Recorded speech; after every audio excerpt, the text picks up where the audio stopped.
दोस्तों ग्लोबलाइजेशन के सपोर्ट में कई फाइनेंशियल एक्सपर्ट्स ने हमेशा कहा है कि इंटरनेशनल ट्रेड कंट्रीज के बीच कॉन्फ्लिक्ट्स को रिजॉल्व करने में मददगार साबित होता है।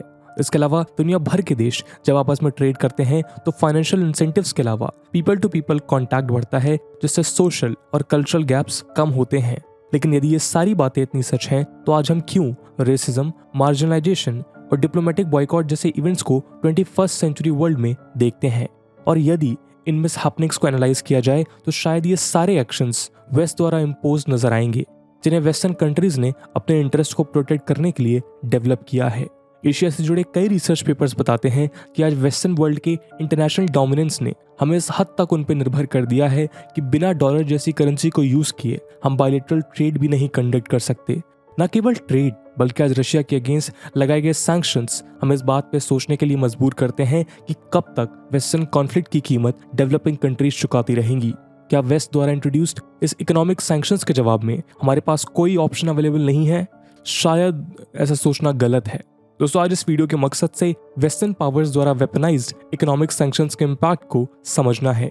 इस डिस्कशन के माध्यम से हम जियोपॉलिटिकल कॉन्फ्लिक्ट के उन पेचीदा सवालों का जवाब ढूंढेंगे जिसने कई सालों से इंडिया की इकोनॉमी को अफेक्ट किया है। इसके अलावा इन वेपनाइज्ड इकोनॉमिक सैंक्शंस के अगेंस्ट इंडिया के पास अवेलेबल ऑप्शंस पे भी चर्चा करेंगे। आइए शुरू करते हैं आज का डिस्कशन। नमस्कार दोस्तों, मेरा नाम है आदर्श और स्वागत है आपका स्टडी IQ में। आगे बढ़ने से पहले मैं आपको बता दूं कि अब स्टडी IQ के किसी भी शानदार कोर्स को परचेज करने से पहले, चाहे वो UPSC एग्जाम हो, स्टेट PSC हो, जुडिशरी एग्जाम्स हो या फिर हो बैंक PO का एग्जाम, आप यूज कर सकते हैं कूपन कोड आदर्श33, जिससे आपको मिलेगा फ्लैट 33% डिस्काउंट स्टडी IQ के सभी कोर्सेज पे। बाकी के अपडेट्स के लिए आप मुझे मेरे सोशल मीडिया हैंडल्स पे भी फॉलो कर सकते हैं।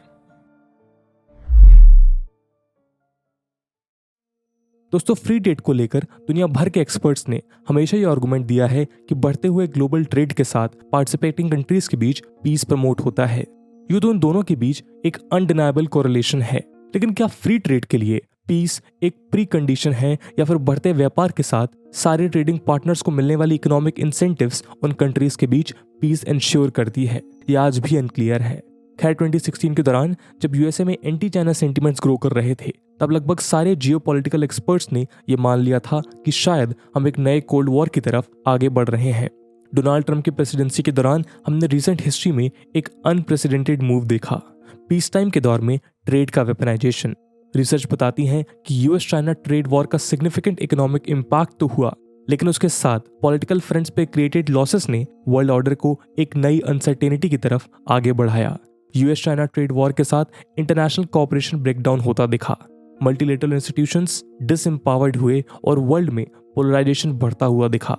दोस्तों केवल US चाइना या रशिया यूक्रेन ही नहीं, 1930s में जब यूनाइटेड किंगडम ने प्रोटेक्शनिज्म की तरफ कदम बढ़ाए तो उस समय भी एक ग्लोबल चेन रिएक्शन की शुरुआत हुई थी। इकोनॉमिक हिस्टोरियंस का मानना है कि इस चेंज ने न केवल इंटरनेशनल ट्रेड के डिक्लाइन को ऑगमेंट किया, बल्कि इसी प्रोटेक्शनिज्म ने वर्ल्ड ट्रेड को बायलैटरल और रीजनल बनाया। 1930s में शुरू हुए इस ट्रेड वॉर ने ग्लोबल ऑर्डर में एक मेजर शिफ्ट लाते हुए इकोनॉमिक वॉर को मिलिट्री वॉर में बदला, जिसे हम वर्ल्ड वॉर सेकेंड के रूप में देख सकते हैं। आज इन इवेंट्स के कारण रशिया और यूक्रेन के बीच कॉन्फ्लिक्ट हुई है, वो भी इसी पैराडाइम में फिट होता है। जैसे जैसे हमने यूक्रेन पे रशिया के बढ़ते हुए अटैक्स को देखा, उसके अगेंस्ट वेस्टर्न पावर्स ने अपनी ट्रेड पॉलिसी को वेपनाइज करते ही रशिया के खिलाफ इकोनॉमिक सैंक्शंस इंपोज किए। इस पूरी स्ट्रेटजी का एक ही मकसद था, रशिया को इंटरनेशनल मार्केट से कट आउट करना और उसे इकोनॉमिकली आइसोलेट करना। लेकिन इसके बाद क्या? किसी एग्रेसर पे सैंक्शंस इंपोज कर कोई कंट्री खुद को मोरली सुपीरियर फील करवा सकती है, खासकर तब जब इन सैंक्शंस को इंपोज करने वाली कंट्रीज को इस पूरे क्राइसिस से बेनिफिट मिलता हुआ दिखे। लेकिन क्या इन सैंक्शन से वॉर रुक जाते हैं? दोस्तों ट्रेड सैंक्शंस की एक लंबी स्टोरी रही है। US समेत दूसरे वेस्टर्न पावर्स ने अपनी कन्वीनियंस के according Cuba, Iran, Venezuela, Afghanistan और नॉर्थ कोरिया जैसी कई कंट्रीज पे इन्हें अप्लाई किया है। इन सैंक्शन से उस देश के नागरिकों की जिंदगी तो हर्ट हुई ही है, लेकिन सैंक्शंस के कारण ना वहां के पॉलिटिकल लीडर्स की पावर कम हुई और ना ही उनके बिहेवियर में कोई चेंज दिखा। फिर ऐसे सिचुएशन में ये सवाल उठना जायज है कि सैंक्शंस आखिर क्यों प्लेस किए जाते हैं। यदि वेस्टर्न इकोनॉमिक मोनोपोली की बात की जाए तो लगभग 25 ईयर्स पहले 1997 के एशियन फाइनेंशियल क्राइसिस के दौरान साउथ एशियन कंट्रीज ने फॉरेन डेट और वेस्ट इम्पोज्ड क्रॉनी कैपिटलिज्म का वो इम्पैक्ट देखा, जिससे इंडोनेशिया जैसे कई देश लगभग कोलैप्स होने की कगार पर पहुंच गए थे। इस बिटर लेसन को लर्न करने के बाद कंट्रीज ने फॉरेन एक्सचेंज रिजर्व्स अक्यूमुलेट करना शुरू किया। हम वेस्ट क्रिएटेड इकोनॉमिक क्राइसिस को इस इवेंट के लगभग 3 डिकेड्स पहले भी देख सकते हैं, जब वियतनाम में यूएस सैंक्शंस को क्रिटिसाइज करने के रिटेलिएशन में यूएस प्रेसिडेंट लिंडन जॉनसन ने वीट सप्लाईज को वेपनाइज करते हुए फेमीन स्ट्रिकन इंडिया को भेजे जाने वाले शिपमेंट्स पर रोक लगा दी थी। इसी क्राइसिस के बाद इंदिरा गांधी ने ग्रीन रिवॉल्यूशन जैसे प्रोग्राम को एग्रेसिवली पुश किया और आज आरबीआई के फॉरेक्स रिजर्व्स की तरह हमारे देश के फूड ग्रेन्स भी पाइल अप होते नजर आते हैं। दोस्तों, रशिया के अगेंस्ट लगाए गए सैंक्शंस भी उस देश के नागरिकों के लिए हार्डशिप्स लेकर आएंगे, जिसमें मिडिल क्लास इम्पोवरिश होती हुई दिखेगी। लेकिन यदि इन सैंक्शंस का अल्टीमेट इम्पैक्ट व्लादिमीर पुतिन की सत्ता को हटाना है, तो इतिहास ये बताता है कि ऐसे सैंक्शंस अक्सर किसी रूलर को हटाने में नाकामयाब रहे हैं। हाँ, लेकिन इस सैंक्शन के रिवर्स इम्पैक्ट की संभावना है, जहां रशिया की डिसइनफ्रेंचाइज्ड मिडिल क्लास नेशनलिज्म की ओर बढ़ते हुए दिखे और पुतिन की डोमेस्टिक पॉलिसी फर्दर स्ट्रांग हो जाए। साथ ही जियोपॉलिटिकल एक्सपर्ट्स का मानना है कि जिस तरह ईरान ने यूएस सैंक्शंस के अगेंस्ट रशिया की ओर टिल्ट करने का फैसला किया, उसी तरह इन सैंक्शंस के कंटिन्यूएशन की सिचुएशन में रशिया चाइना अलायंस फर्दर मजबूत होता दिखेगा। ट्रेड के वेपनाइजेशन का इम्पैक्ट केवल रशिया ही नहीं बल्कि पूरे वर्ल्ड में देखने को मिल सकता है। यूं तो इस क्राइसिस के इकोनॉमिक कंसिक्वेंसेस को प्रेडिक्ट करना डिफिकल्ट है, लेकिन रिसर्च ये बताती है कि यूएस चाइना ट्रेड वॉर की तरह इस बार भी रशिया पर लगाए गए सैंक्शंस का पॉलिटिकल और इकोनॉमिक इम्पैक्ट पूरी दुनिया को झेलना पड़ सकता है। ये तो किसी सोवरेन नेशन के अगेंस्ट किया गया मिलिट्री इन्वेजन वर्ल्ड पावर्स के लिए कोई नई बात नहीं है, लेकिन अपार्थाइड साउथ अफ्रीका के ऊपर इम्पोज्ड इकोनॉमिक सैंक्शंस के बाद वेस्टर्न पावर्स ने किसी भी दूसरी मेजर G20 कंट्री के अगेंस्ट ऐसे स्वीपिंग सैंक्शंस इम्पोज नहीं किए। रशिया यूक्रेन नेटो के इस बिग पावर कॉन्फ्लिक्ट का सबसे सीवियर इम्पैक्ट डेवलपिंग इकोनॉमीज पे पड़ सकता है। रशिया के अगेंस्ट G7 कंट्रीज द्वारा प्लेस सैंक्शंस जितना यूक्रेन इन्वेजन को इफेक्ट ना करे, उससे ज्यादा वो ग्लोबल लेवल पे डैमेज क्रिएट कर सकते हैं। जहां एक और यूक्रेन में चल रहे मिलिट्री कैंपेन ने यूरोपियन सिक्योरिटी ऑर्डर को डिस्टेबलाइज किया है, वहीं यूएस और G7 नेशंस द्वारा रशिया पे impose sanctions global economic order को डिस्टेबलाइज कर रहे हैं। दोस्तों, ये सबके पक्ष में है कि रशिया द्वारा सीज फायर डिक्लेयर किया जाए, लेकिन साथ ही यूएस और यूरोपियन यूनियन द्वारा ग्लोबल इकोनॉमिक लिंक्स को भी वेपनाइज करने से रोकना उतना ही अहम है। इसके अलावा ईस्ट वेस्ट कॉन्फ्लिक्ट का ऐसे समय पे होना जब developing economies corona led pandemic से उभरने का प्रयास कर रही हैं, चीज़ों को और मुश्किल बनाता है। इनफैक्ट हेल्थ एक्सपर्ट्स का मानना है कि एक कोरोना वायरस की एक और वेव आ सकती है जो ग्लोबल ट्रेड को फर्दर स्लो डाउन करे। इंडिया, जो अपनी इकोनॉमी को रोबस्ट बनाने का प्रयास करते हुए $5 ट्रिलियन के मार्केट साइज को अचीव करने के टारगेट को परस्यू कर रहा है, उसके लिए ये सैंक्शन फर्दर वरीइंग हो सकते हैं। इकोनॉमिस्ट का मानना है कि करंट मार्केट साइज को देखते हुए इंडिया को 9% पर एनम की ग्रोथ अगले 5 ईयर्स तक मेंटेन करनी होगी, जिससे हम $5 ट्रिलियन के लक्ष्य को प्राप्त कर सकें। ऐसी सिचुएशन में इंडिया के पास करंट जियोपॉलिटिकल रिस्क को देखते हुए क्या ऑप्शंस अवेलेबल हैं, आइए अगले सेक्शन में समझते हैं। दोस्तों, यदि वेपनाइज होते ग्लोबल ट्रेड और वेस्टर्न लेड सैंक्शंस वॉर के अगेंस्ट इंडिया की बात की जाए तो हमारे पास कई ऑप्शंस हैं। सबसे पहले तो वेस्टर्न कंट्रीज के अनुसार हमें उनका एक अनकंडीशनल एलाई बन जाना चाहिए, जहां हम उनके हर रूल को फॉलो करें। हाँ, ये एक अलग बात है कि नॉन वेस्टर्न सोसाइटीज के लिए उनके रूल्स समय के साथ बदल जाते हैं। चाइना और पाकिस्तान इसके अच्छे एग्जाम्पल्स हैं, लेकिन हमें यह भी याद रखना चाहिए कि भले ही हम किसी भी हद तक वेस्ट के साथ इंटीग्रेट होने के प्रयास कर लें, इंडिया कभी भी एक ऑनरी वाइट नेशन का दर्जा नहीं पा सकेगा। रेसिज्म और कॉलोनियलिज्म की मेमोरी के साथ यदि इंडिया के पावर और कल्चरल प्रेजेंट ग्लोबल रिस्पेक्ट को देखें तो वेस्टर्न रूल्स का इंडिया द्वारा अनक्रिटिकली फॉलो करना कठिन नजर आता है। तो ऐसी सिचुएशन में इंडिया के पास सेल्फ रिलायंस का ऑप्शन बचता है, लेकिन यह भी शायद पार्शियल सॉल्यूशन ही होगा, क्योंकि वर्ल्ड की इकोनॉमिक हिस्ट्री को देख हम ये समझ सकते हैं कि इनवर्ड लुकिंग इकोनॉमीज खुद को ग्रो करने में नाकामयाब होती हैं। इसके अलावा आज भी डॉलर का कोई ऑल्टरनेटिव मौजूद नहीं है। सप्लाई चेन्स आने वाले समय में भी बनी रहेंगी। हमारा देश आने वाले एक लंबे समय तक एनर्जी के लिए इंपोर्ट डिपेंडेंट बना रहेगा और अंत में सारे major international institutions western powers द्वारा डोमिनेट किए जाते रहेंगे। ऐसी सिचुएशन में इंडिया को क्या करना चाहिए? दोस्तों, आज इंडिया की तरह दुनिया भर के कई देश जियोपॉलिटिकल रिस्क से खुद को इंसुलेट करने के लिए डी-डॉलराइजेशन के इनिशिएटिव्स अपना रहे हैं। आज रशिया और चाइना के साथ मिलकर रशियन SFPS यानी कि system for transfer of financial messages और चाइनीज CIPS यानी cross border interbank payment system को इंटीग्रेट करने के प्रयास में है। जिससे यूएस सबसे बड़े वेपन डॉलर को डिमिलिटराइज किया जा सके। इंडिया के लिए एक सूटेबल अपॉर्चुनिटी है जहां हम वर्ल्ड रिकॉग्नाइज्ड यूपीआई या यूनिफाइड पेमेंट इंटरफेस को यूज कर करंट क्राइसिस का लेवरेज उठा सकते हैं। सिंगापुर, भूटान, नेपाल और यूएई जैसी कई एशियन कंट्रीज का यूपीआई से इंटीग्रेट होना हमारे लिए हेल्पफुल साबित होगा। इसके अलावा उन कंट्रीज को इस इनिशिएटिव से जोड़ना जिन पे यूएस ने पास में सैंक्शंस प्लेस किए हैं, इंडिया के लिए बेनिफिशियल साबित हो सकता है। रशिया ने 2014 में क्राइमिया एनेक्सेशन के बाद से ही डी-डॉलराइजेशन के अनेक एफर्ट्स लेने शुरू कर दिए थे।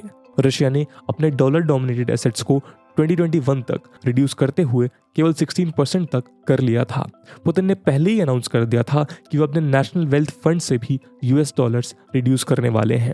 हाल के सालों में रशिया ने बायलैटरल ट्रेड में डॉलर्स की जगह नेशनल करेंसीज के यूज को पुश किया है, जहां 2013 तक ब्रिक्स देशों में किए गए एक्सपोर्ट्स का 95% रशिया डॉलर्स में पे करता था, वहीं 2020 में यह आंकड़ा 10% से भी कम पाया गया है। इसके अलावा चाइना ने भी अपनी करेंसी रेनमिनबी की ट्रेडिंग सेंटर्स हांगकांग, सिंगापुर और यूरोप में ओपन किए हैं। 2021 में पीपल बैंक्स ऑफ चाइना ने एक global sovereign digital currency governance proposal bank for international settlements को सबमिट किया, जहां वो अपने डिजिटल करेंसी के तहत ग्लोबल फाइनेंशियल रूल्स इन्फ्लुएंस करना चाहता था। दोस्तों, रशिया और चाइना के ये अप्रोचेस इंडिया को वो रास्ता दिखाते हैं जिसकी हमें इस अनसर्टेन ग्लोबल ऑर्डर में सबसे ज़्यादा नीड है।